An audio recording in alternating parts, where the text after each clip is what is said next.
us here. Remember this, we're always happy to answer questions. This is a live webinar, so we'll always be happy to answer those.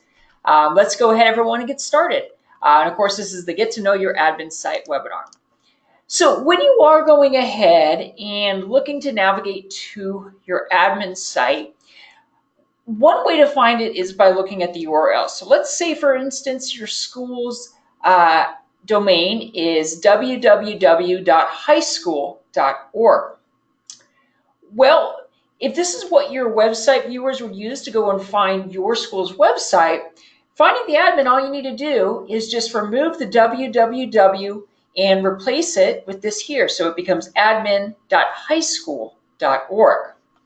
So once we've done that, we can go ahead and see what our CMS or admin system is going to contain. So we're going to start today's webinar off by going ahead and embarking on a Grand Circle tour of the CMS.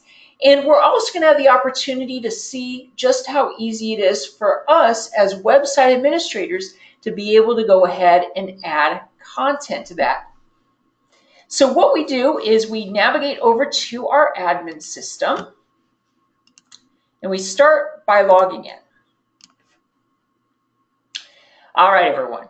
So as soon as we log in here, it's going to bring us to an area of the CMS that's known as the dashboard.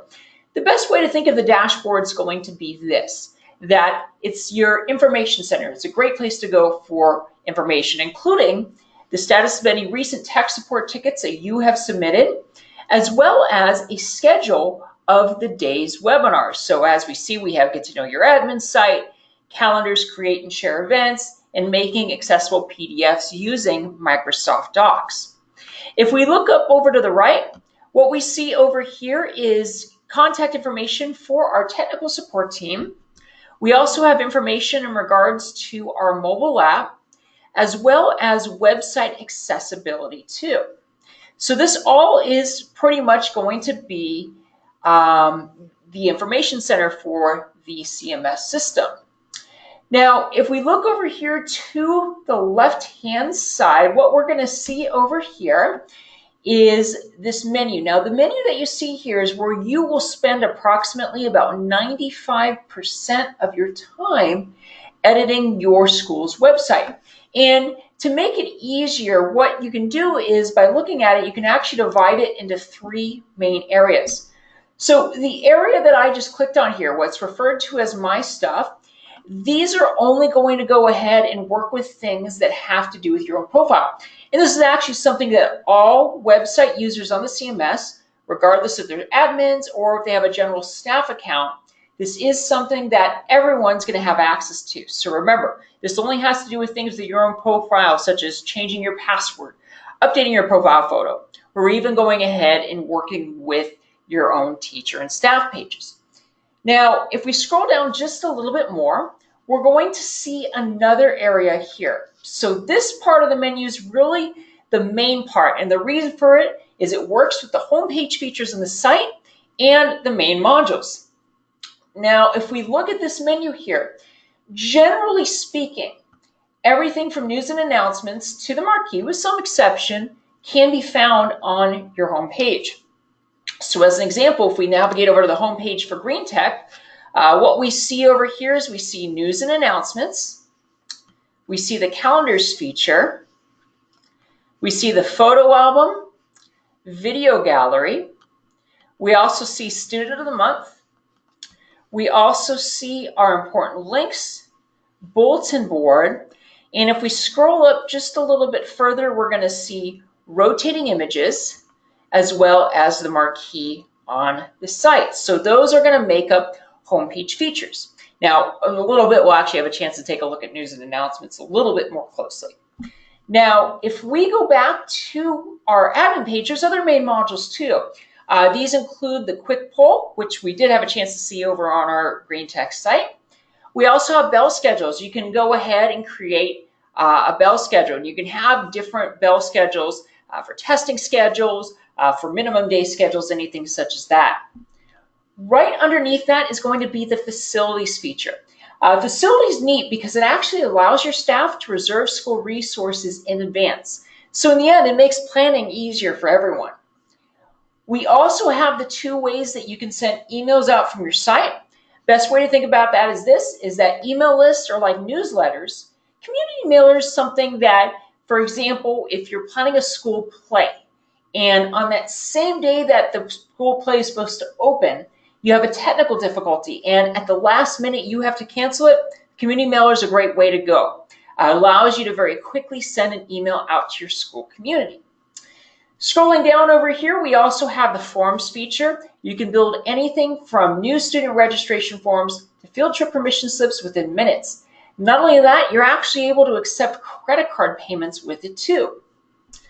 And then we also have, if we scroll down here, where you're going to go to edit your navigation menu as well. This is a brand new module on the site, so definitely something to look into. It's very cool. What you're able to do is you're actually able to add links to these existing tabs that we see over here. We also have where you can go and send out push notifications. So this is, of course, an exclusive type of notification for the mobile app. So that's going to wrap up the main menu on the site. So I mentioned a little bit earlier, you'll spend about 95% of your time on the entire menu. You'll spend about 90% of your time editing the site just in this little area that you see. Now, looking down over here, it's going to bring us to the last little area of the site. And this is really going to work with three main features. It's where you're going to go to edit pages. So pages could be anything from your school's mission and vision statement, even to department pages, such as the athletic department page. We also have users. And this is where what we're going to take a look at next. So we're going to look at this a little bit more closely. This is where we can go to essentially control access to the CMS system. So what we do is we click users, and as soon as we log onto this area here, right off the bat, we're going to notice that we have users in red as well as users in blue. So the users that are in red, these here are the website administrators for Green Tech High School. So they have access to all of these areas that we see. The users in blue, on the other hand, these are our general staff members. Generally speaking, the only area that they're going to have access to is just going to be this little menu here at the top. That is unless we grant them access to edit a specific page. And that is exactly what we are going to take a look at next. We're going to see how to edit a profile and then see, of course, too, how to grant access to a specific part of the site. So let's go ahead and take a look at Mandy's profile here. So I click on her name, and as soon as I do that, I'm given the two options here. I can change her password or upload a profile photo for her. If we go here and click update, we're going to be given even more options. So as an example, we could go ahead and if she becomes a school principal, we can change assistant principal to principal. Also down over here, we have two very, very important options. If she was a teacher, by belonging to the teacher community, she now has access to the classes and homework features. She could actually create classes. Now, also is the staff list. So on the school staff directory, this is how you decide where she would be, where she would appear for that. So we have the staff list right over in this area here. Now, scrolling down just a little bit more, we also see where we can go to grant her access to edit specific parts of the site. Now, let's say, for example, that we want to give her access to edit the photo album feature. Well, what we would do is we would check this box, and the next time she logs in, she's not only going to see this, but underneath this area, she'll also see photo albums, so she'll have the option to be able to edit that. Looking down just a little bit further, we have other areas as well. Now, these do include, if we wanted to grant her access to edit the navigation menu and video gallery. No matter the area that you're granting access to edit on the site, all you need to do is just check the boxes, and they're going to be all set to go to start editing that. Now, if we scroll down, we're going to see something a little bit different than this, and that is pages, how we grant access to those pages. What the difference is that we see here is that these areas actually have two columns. So one of those columns is the edit access column. So that's actually what's going to grant them access to edit that page. Whereas the staff column, That means that if we were to check that box, for example, for the English department, Mandy would be listed as a staff member on that page. So this holds true for this area, educational support departments, as well as clubs and activities, and finally extra sections. Remember, edit access grants access to edit a page, and staff will list that individual as a staff member on that page. Now, one option that we have to consider from time to time is how we make it so an account is more or less inactive. So, for example, if a staff member moves on to a different school. Well, we have two different options that are available to us. The very first option is this. The first one is to be able to go ahead and entirely delete their profile. Now, Mandy, she's the assistant principal of the school. If she has content on her page that we would want to go ahead and hold on to, if we delete her profile, it is going to remove her access to the site, but it's also going to delete her content too. So in that case, the better option is just to disable their profile. So that makes it so they're not able to log in. So it disables their profile, but it does keep their content that they had on their pages intact for you as a website administrator. Now, the great thing is, as easy as it is to edit a user profile, going ahead and adding a new user is also very easy. What we do is we just scroll down this way, and we select users. What we're going to do from here is we are going to click Add User, and just essentially like everything else, we fill out the form. We do want to make sure to give them a username, first name and last name, as well as a password. But we have the other options available to us too. We may want to put in their email address. That way, if they lose their password, they're able to go ahead and reset that. Going ahead, granting them access to edit specific modules is also exactly the same too.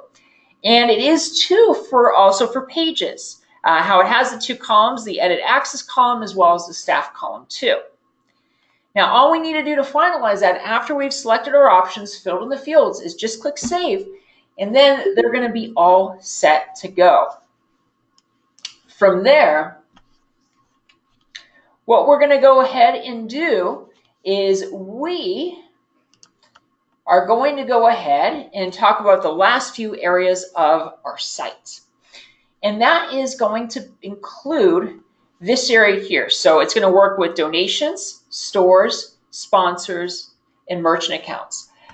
So the great thing is here, you can create a donation fund within a few minutes. And the same thing for the stores feature. One thing that you do want to do is you want to make sure to go ahead and set up a merchant account so you're able to accept payment for that. So we've seen how easy it is for us to navigate the admin site. The best thing to do is just think of the different areas based upon what they do. So remember, where it says My Stuff, that's only going to work with things that have to do with your own profile. The middle section here, it works with the homepage features and the main features of your website. And then we have this last little area here. And the three main things that it does is it lets you add pages. It also lets you edit user profiles and allows you to create online donation funds and stores too. So as easy as it is to navigate the site, the great thing is it's just as easy to be able to go ahead and add content to. So what we're going to look at specifically is going to be one of the most important features of your site, and that of course being news and announcements.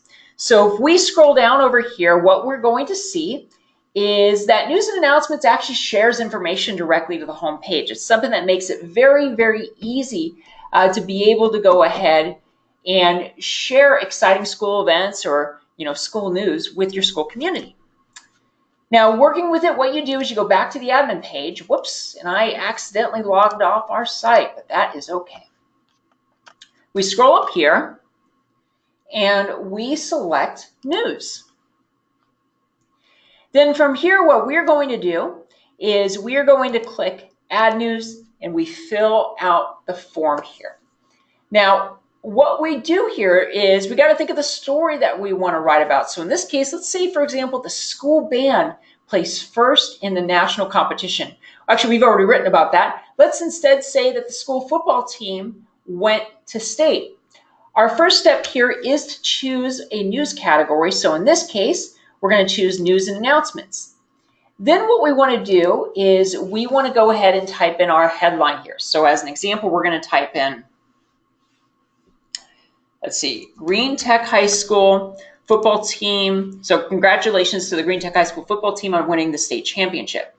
Now that's part one of part three of the content that you can have appear on the home page from news and announcements. The second part is going to be the summary. So we could type something in such as, congrats to our football team for going to state for the first time in our history and bringing home a historic victory.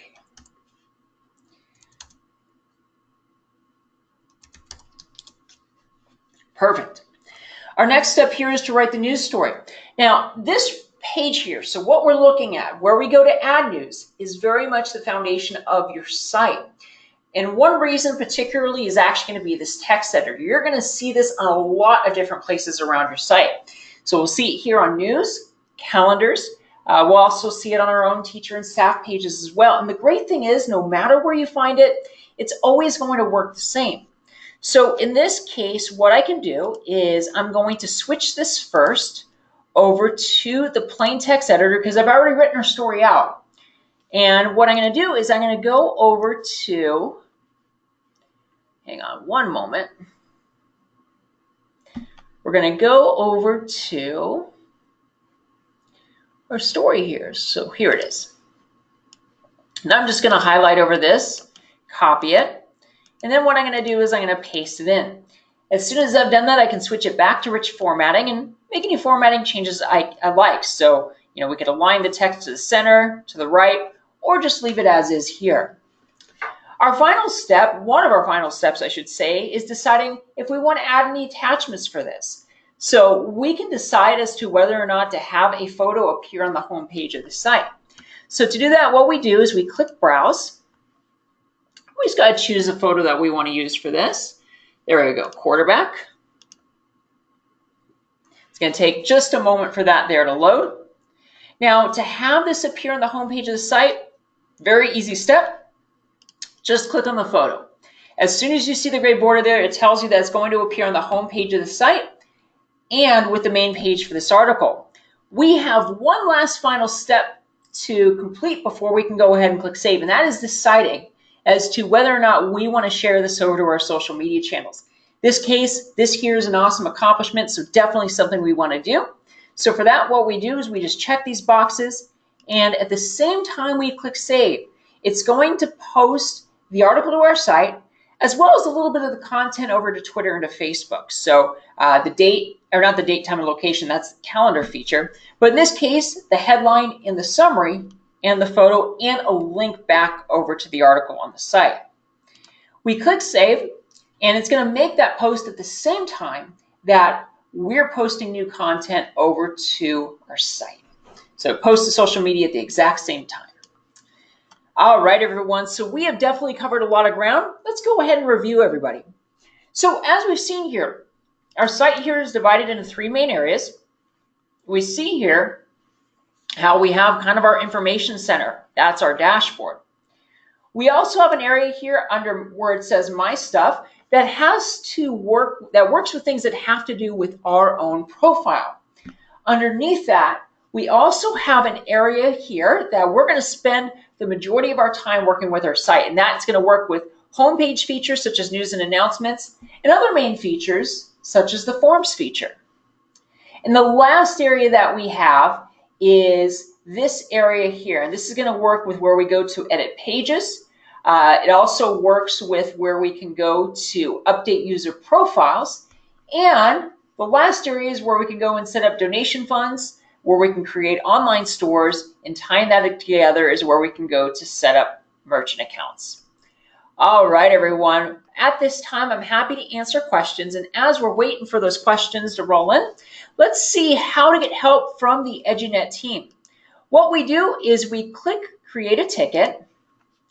And essentially what we're going to do is we are going to fill out the form here. This is where we want to go if we do happen to have any type of technical difficulty. But also, too, it's where we want to go if we want to have some other changes made. So, for example, if we want to add a new tab. Just note, though, that you can add links to any existing tab. Now, here's an important tip. Before making use of the social media connection, what you want to make sure to do is you want to make sure that you connect your site. What you'll do is you'll click on the boxes icon and select Settings. You'll go to the drop-down menu, and from here, select Social Media. The really great thing is that once you're on this page, it's actually going to walk you through the steps that's going to take to connect your website over to your social media channels there. All right, everyone. Well, hey, I want to thank you all so much for taking the time out of your busy days to join us here for our webinar. As a thank you for joining us here, I'm going to go ahead and send you a guide about navigating around your site. It's called Find Your Way Around the Admin System in 5 minutes, as well as a recording for today's webinar. I also want to go ahead and give you a link to our webinar schedule here. Take a look at it, and if you like, register for the webinars. And even if you're not able to make it to the webinar, it's still great to register for it, because I'll go ahead and send you a copy of the guide for that webinar, as well as a recording for that webinar too. All right, everyone. Well, I want to thank you all so much for taking the time out of your busy days to join us here for our webinar. Remember this, everyone, if you have any questions, I am your host, Ryan Clancy. I am the Client Success Associate here at Educational Networks. Also, too, we have our phone number for tech support. Tech support is available from 7:30 in the morning all the way up until 2 a.m. Central Standard Time. Everyone, thank you all so much for everything you do every day to help inspire future generations. And all of us look forward to seeing you at our next webinar. Take care, everybody.